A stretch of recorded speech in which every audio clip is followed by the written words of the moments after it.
I'm trying to decide. Do we want to stay on the supernatural kick while we at it, or do we want to just go ahead and let Dre have his shine right now? I say. Let's stay on the super. Yeah, let's stay on the supernatural. Let's stay on the supernatural kick. Yeah. All right. Well, from that point, we are now going to be talking about a TV show, simply named Evil. This is a horror show. It started as a CBS show. I didn't know shit about it. It came on Netflix. It became it became a really high watch show on Netflix. So much so that when CBS or Paramount decided to do their own streaming service, they were like, hey, we're going to take season 2 of Evil and we're going to put that shit on our streaming service only. And if you have Paramount Plus, so far, starting off, it intrigues you enough to where you're going to want to continue your subscription. Yeah. Yeah.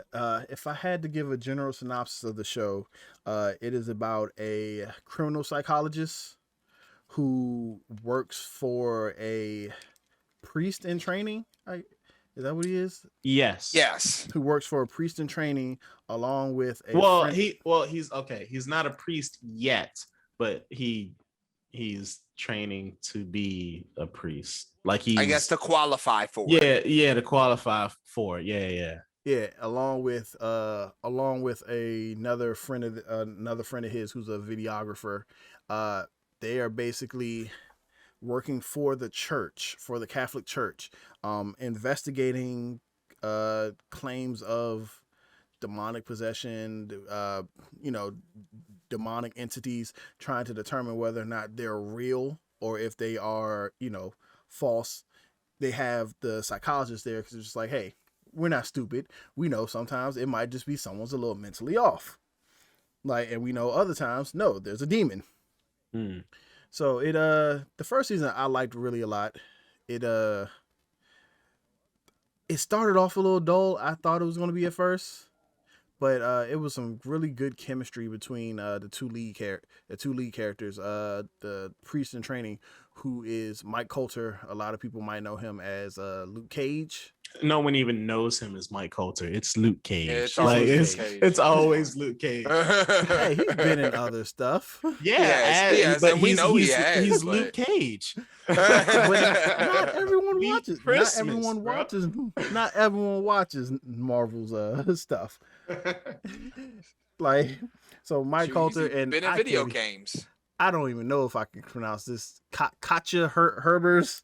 She plays the criminal psychologist, Kristen. And so I think the thing I liked about this the most was it was a lot of psychological horror in this show. And season 2, which just came out, picked up basically right where season 1 left off. In which you thought shit couldn't get crazier, and somehow shit got a little crazier. One of the best things about the show is their antagonist, who I can't remember the guy's real name, but if anyone's ever seen his real name, I know his name is Leland on the show. Yeah, his name is Leland on the show, but his real name is Michael Emerson. Emerson. If you've ever watched Persons of Interest, he's the guy that plays Finch in Perfect Persons of Interest. He was on Lost. Was he on? Oh yeah, he was on Lost. He was on Lost. That was the season I stopped watching. Let me see. Lost Persons of Interest. He played. He's on Evil. I think he was on another show where he was a creepy guy or something like that. So that just is his role throughout most of his shows, huh? I'm going to say yes and no, because in Lost and in Evil, yes, he plays a very creepy, he says one thing, but he has ulterior motives type. You can't really trust him, except for on Persons of Interest. But even then, you don't know much about him because he keeps himself at a distance. And so, but yeah, he plays the main antagonist throughout the show, who may or may not be a devil worshiper, may or may not be a demonic spawn. No one really knows. Just know he got some powerful influences. Yeah, he has some very powerful influences. Isn't he a criminal profiler as well or something like that? Yeah, he's a psychologist. He's a doctor. and he does not wield his power for good at all. There's a particular thing in the first season with a certain patient of his, and that, let's just say, incels unite. That's all I can say. I loved how that turned out. Like not just because of how, but like you had this whole build up to where it was supposed to be something, and they just they just killed that shit. Yo, dude, I love this show. Like, this is a really good show. The show is good. The show is really good. It's creepy as hell, and it's like, the reason why it might seem like I'm having a hard time telling people about it is because I want to describe it in a way that's going to get you interested, but then at the same time, I feel like the way that I would describe it would be very spoiler heavy. Yeah, well, let me see. Let me take a crack at it. So, just like Phenom was saying, the show, it's a horror show, but the way that they attack this show and that horror type element, it's like, again, like Phenom said, it's psychological horror. So you have this doctor who's a profiler, in which her job is to, when they go on these cases, her job is to see if, they're just plain crazy. Like, that's her job. I just, from a mental aspect, this person, it might have nothing to do with religion or demons, or, this person could just be crazy. And most of the time she says they are. Yeah, Luke Cage's character, he's more so, because he is super into his faith. But it's like, what I kind of like about it is, when you find out why, it's when you find out why, it's very interesting. And it's like, you're rooting for him to not be tempted, but he's such a brother, and his temptations are so yeah, bro, like, I do that shit too, what I'm saying, so it's but he's very strong in his faith, and the strength that he puts into his faith, man. He puts that into those cases to where him and the doctor will butt heads a lot, because she'll say, no, this person's just nuts, and he's like, nah, this is something deeper. This is something spiritual, and so it's like, you have her standpoint to where it's psychological, and you'll see the horror in that aspect. You'll see the religious part of that type of horror from his standpoint and his perspective.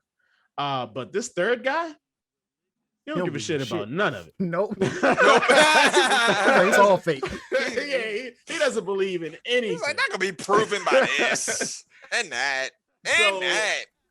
Yeah, exactly. Like, everything is so practical. Everything's like, the smoke was behind the mirror. That's why it looked like this. You know what I mean?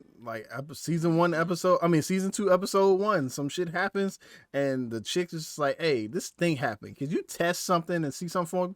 And he comes right back. Yeah, it's this. You do this and this with it, and that's gonna happen.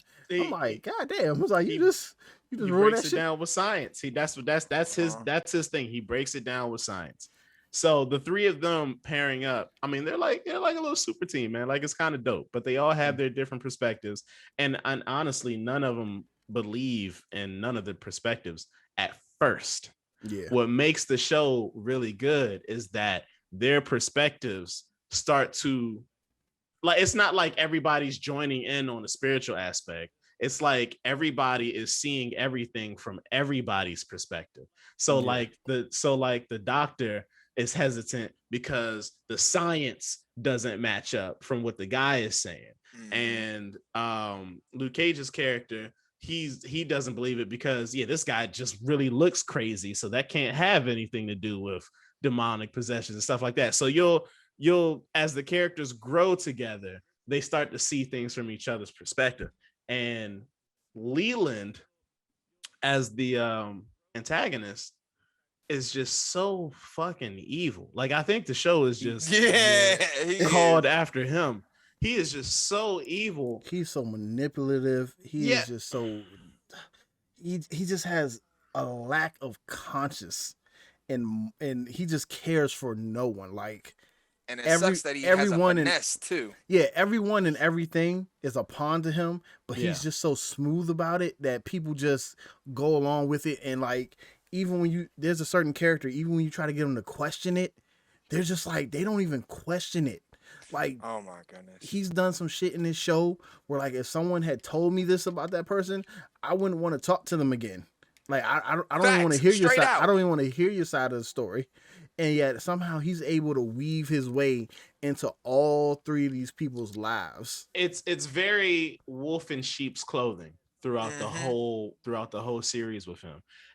But to lean back on what Phenom said, as far as psychological horror, Leland's character displays every aspect of evil from all three of their perspectives. Yep. And so he does the manipulation, and it's the actual act of what he's doing is evil. So that's where you have the doctor's perspective.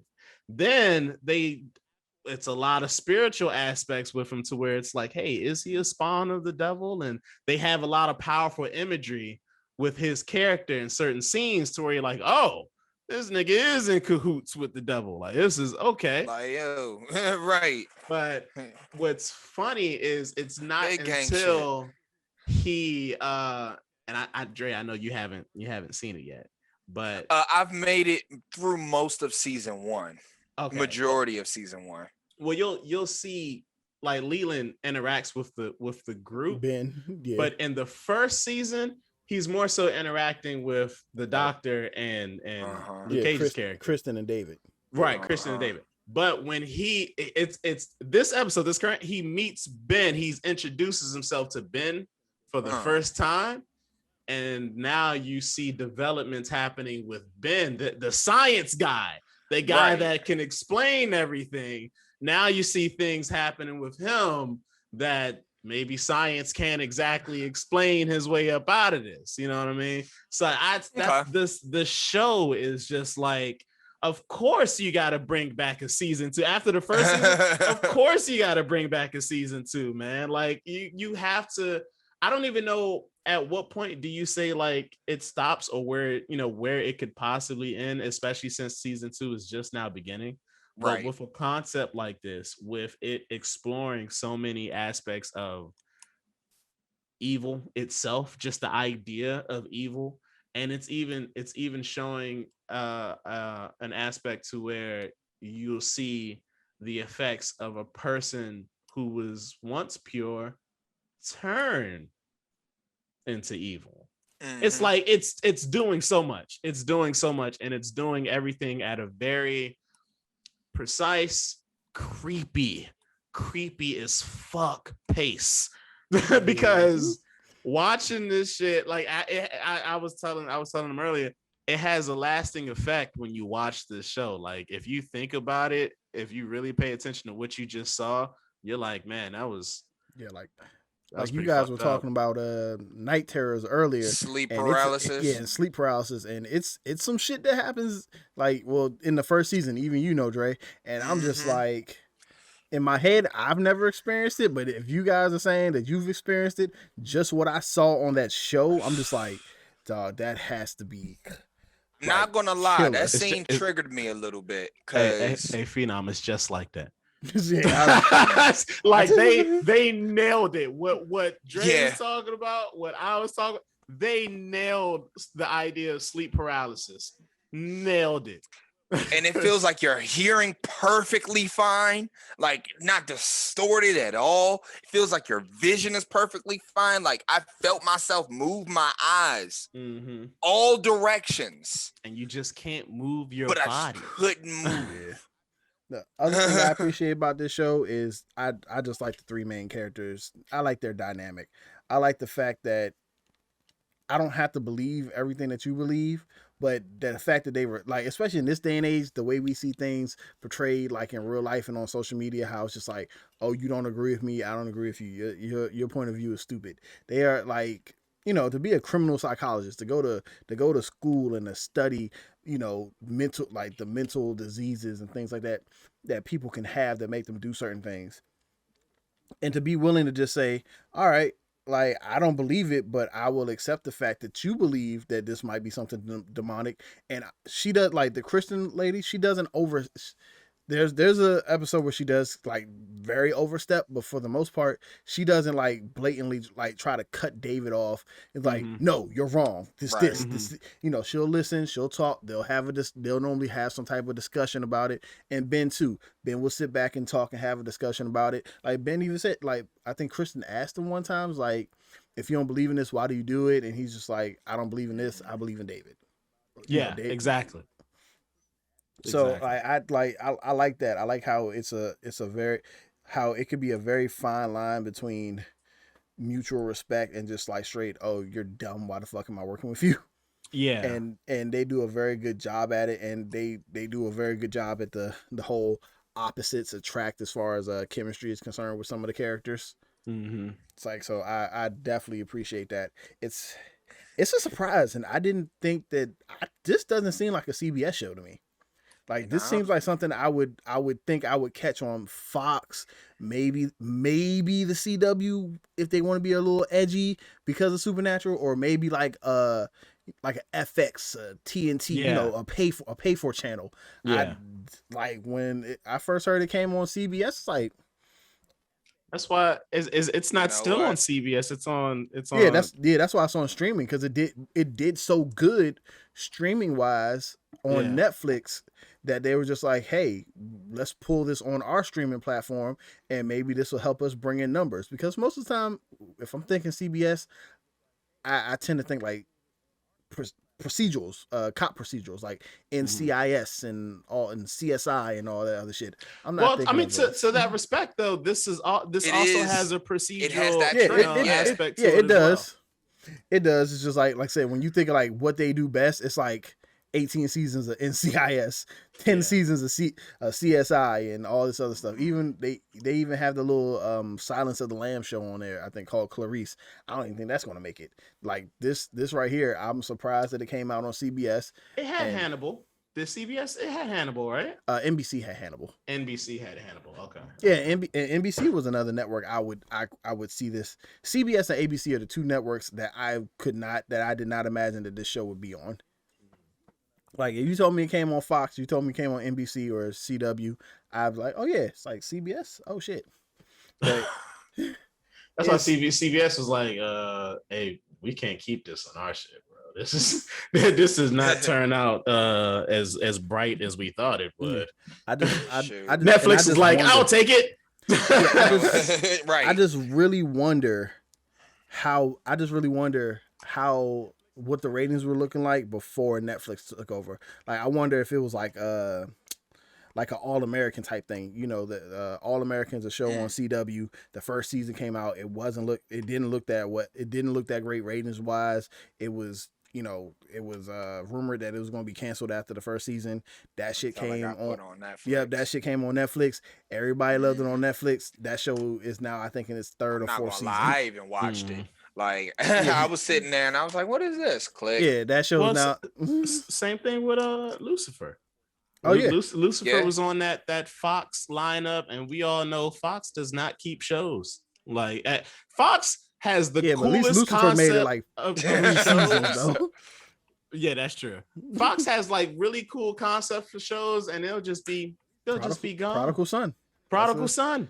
Like, I hope another network picks it up. I was actually upset when HBO Max said we don't want to pick it up. Prodigal Son was another good psychological thriller type of show.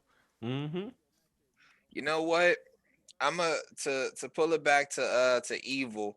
I'm gonna bring up a vocabulary term that I hope I fully still understand. But ethos, logos, pathos. I was just about to say, before you said that, I was just about to say, do not say nothing Latin. Do not.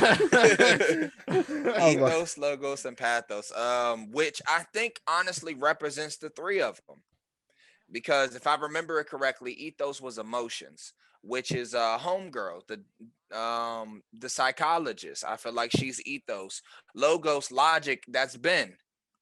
He uses logic for everything. And pathos is more so persuasion. So I feel like that's the what's the main what's the guy's name? What's Luke the guy's Cage, name? but what's his name? David. Oh, David. David. That's what I feel like David represents, like, persuasion of the spirit or persuasion of the Oh, whole thing. he's definitely an inspirational motherfucker. Like Right. when they butt heads, like that boy is smooth, man. Like he'll be like, hey, listen, even though we don't agree, I just want you to know that I trust you, okay? And because I trust you, I'm willing to accept your psychological take on what's happening right now. Even though you don't fully believe what I believe in you. Like, okay, David. Yeah, because old girl does something dirty. Old girl does something dirty in season 1. And I'm not going to say it's dirty, but she does something that definitely goes behind his back. Yeah. And even then, like, he comes back. I understand why you felt you had to do what you had to do. I just wish you would have discussed it with me beforehand, and you probably could have found a way to handle this together. But anyway, I still respect you as a colleague, and we can still be friends. Period. That's it. Like, yeah. And then she's like butter. Like, okay. And that's what's crazy, because normally in these like detective kind of situations where they got to work together, there's normally a good cop, bad cop situation. Or there's normally that counter argument, but the devil's advocate point of view. They kind of have a devil's advocacy there, but not really. You can tell that they're still working towards the same goal. Yeah, and normally that would introduce its own conflict, but it's still they work so well together. I feel like because they all kind of have different belief systems, it makes it harder for them to do the good cop, bad cop thing. Because it's just like, you can tell me that what I think is a miracle might be this, but I'm still going to believe it because this is what I choose to believe. Like the same way as like you're not going to believe it because that's what you choose not to believe. So right. it's a lot of weaving in of beliefs and emotions and things like that, and they do a really good job of fleshing out the characters inside of their belief systems and not making them annoying. That right. I appreciate that. Yeah. Cause you have sometimes when you have characters who are like overly religious or overly scientific or overly psychological, with the psychology, and you're just like, you're boring me, or I want something bad to happen to you because you're just talking our ear off, trying to knock your point into our heads. This is just like, no, I'm giving you my advice. This is my advice. I hope you follow it. Thank you. I respect your opinion. I respect you as a professional. It's like, I will make sure that I note what you say, but I'm still going to let them know that I believe XYZ. Exactly. Like I said, they are all very professional. Like I commend them. Like, if nothing else, I feel like people nowadays need to watch this show just so we can learn how to deal with each other and our differences a lot better. Type shit. How you were saying they're able to do that without being annoying. Like, I totally get what you're saying, because there's nothing annoying about the three characters, but when they talk to the church or the head of the church, I hate the church. Man. Oh my God, bro. It's like, those scenes are like a drag, because they're trying to explain to the church or the Vatican or the head priest or whatever what they've seen, what's going on, what their view is, and the church is just like, I hear exactly what you're saying, but we're going to do this anyway. And it's like, well, what the fuck are we here for? They gotta ask that question constantly. Because at least David, because like I said, at least David will be like, I hear you. I'll make what you say or what you're concerned about, I'll make it known, good. The church would be like, yeah, so thank you for spending, an entire week doing this. We're going to go ahead and do that. It was what was it? It was something that happened in the NFL. It was something that happened in the NFL where they were like, yeah, so we hired an outside firm to do this, and we say this should be the next person you hire as your GM for the Texans. They had a whole outside firm do research and stuff like that. This is who your next GM would be. Thanks for your help. We're gonna hire that guy though.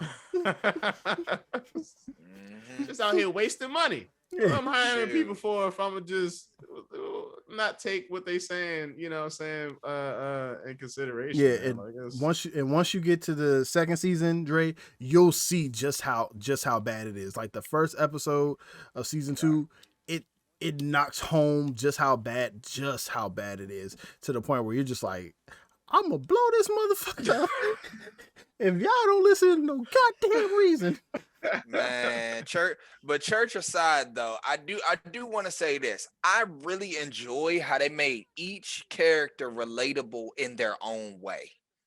Like I can say their individual times apart, every single one of them I could relate to their decisions. Like when Ben went through and kept his whole personality, went through on a separate project, kept his same reason and stuck by his same reason the whole way through.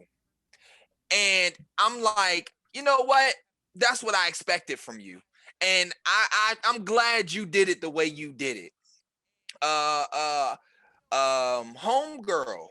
Kristen. When she found the main because I'm terrible with names. I don't remember anybody's names. I still have the wiki page up. Okay.